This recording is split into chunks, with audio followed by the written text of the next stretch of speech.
Morning guys, we are out here in the Supercar Street Racing Garage, which yesterday and the day before that I spent 2 entire days getting this guy ready for the next part of this project. Now taking a look around, you can see that in the last video we did get the floors and the walls stripped and painted black, and in the next part of this video we have some lighting upgrades. However, before we do that, we got to get this car out of here, so let's get the Model S Plaid out of the garage.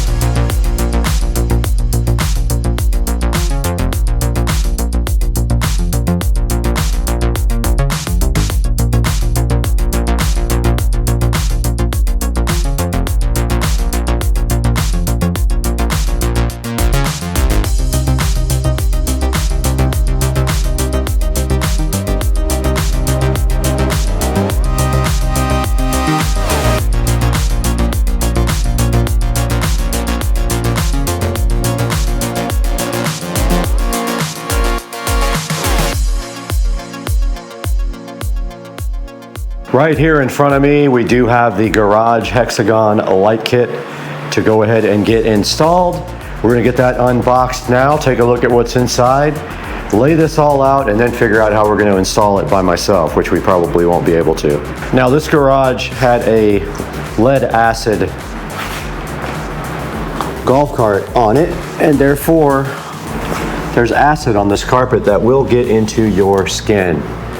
We have the official SCSR Smith & Wesson opener here to go ahead and take a look at this Hexagon Light Kit, not sponsored, was not free.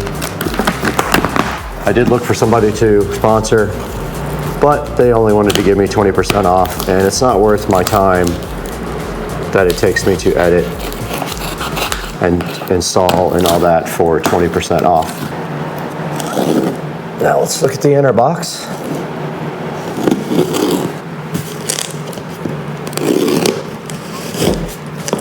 It does have steps. First, determine the position of installing. All right, I'm gonna take a look at the instructions and then we're gonna get this thing unboxed.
Okay, I decided to go ahead and lay this out to get a feel for how big it is. It is a lot bigger than I thought. And one thing I am concerned about is my garage door. So this is supposed to be 190 inches on the sides.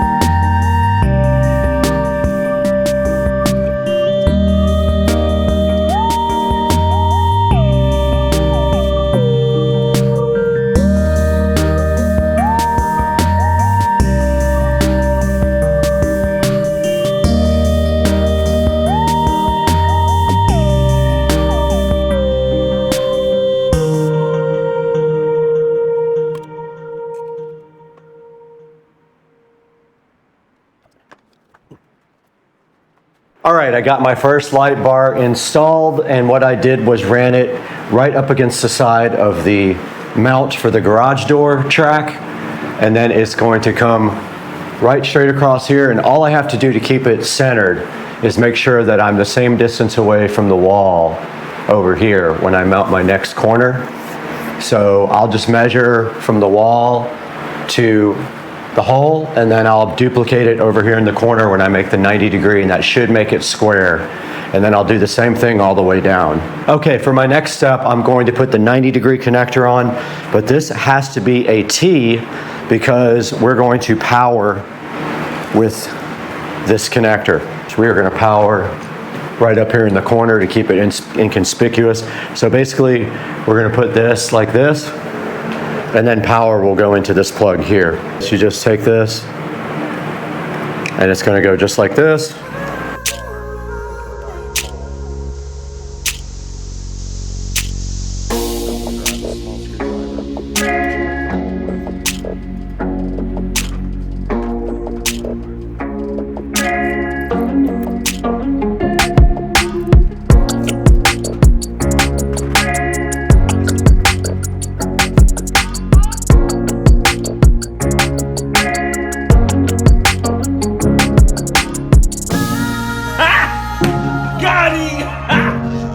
Got him!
All right, I got it all finished up. It's a little off on the back one. Probably needs to go out just a hair more, but I already drilled the hole and put the insert, so maybe that's for another day to adjust it, because it does take an insert to do it, and I may not be able to get one in there now. May have to do a nut and a bolt through the ceiling. We'll see though. Overall though, it's pretty straight. That took me about 3 hours to do. Okay, we are ready for the second part of this, and they want us to build these hexagons, and they want us to build half and half and then put them up on the ceiling. I don't know how I'm gonna get that done, but I don't know how you measure it either.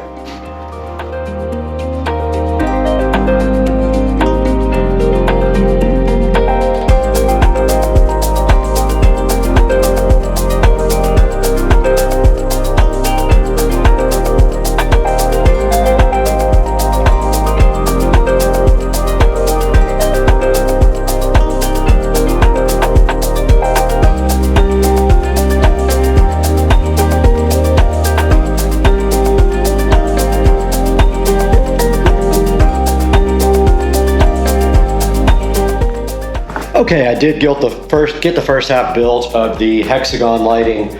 They recommend you do it like this. Get this part up on the ceiling, and then from there, do the second half. So I'm gonna go ahead and build the second half now. And then my friend is coming over to help me put these up. We'll go ahead and secure them up into the ceiling at each corner probably, or in the middle maybe, I'm not sure yet, but we have to measure out and everything first and see how big the whole thing is together.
All right, we are back in the garage here, and you can see it is a mess again, but check this out, guys. We have finished the Hex lighting project. It came out pretty good, a lot of lessons learned from this. I only had one real issue, and that was with the garage door track. I couldn't put that tube in without notching out the garage door track, but I'll do that later. And then around the frame for the attic, I had to notch out the attic trim and run it right across there, but there's still plenty of room to get up there if anyone has to get up. But as you can see, this project is completely done and also wired. And I did put this on a smart switch, and now we'll be able to interface it with a garage door opener where it will come on when we come into the garage, or we can just say, Alexa, turn on the garage hex lights, and it will come on. You can see right here, smart switch is working great. And so this project is wrapped up. I did come up into the attic right over here with the power right up there in the corner. And anybody who's gonna put this together, this is about a 6-hour job. And I could just say this, it's definitely a 2 or 3 person job. 3 would be ideal. 2 can get by. We used 2 people and we still had issues. But yeah, guys, it came out awesome. I'm going to take some pictures of this for the thumbnail and then wrap this up. And I hope you guys enjoyed yet another project. It was kind of frustrating. It took me a really long time. And then next I have to do that side maybe one day. But for now, this is just for the Tesla. So guys, I hope to see you on the next one. Have a good one.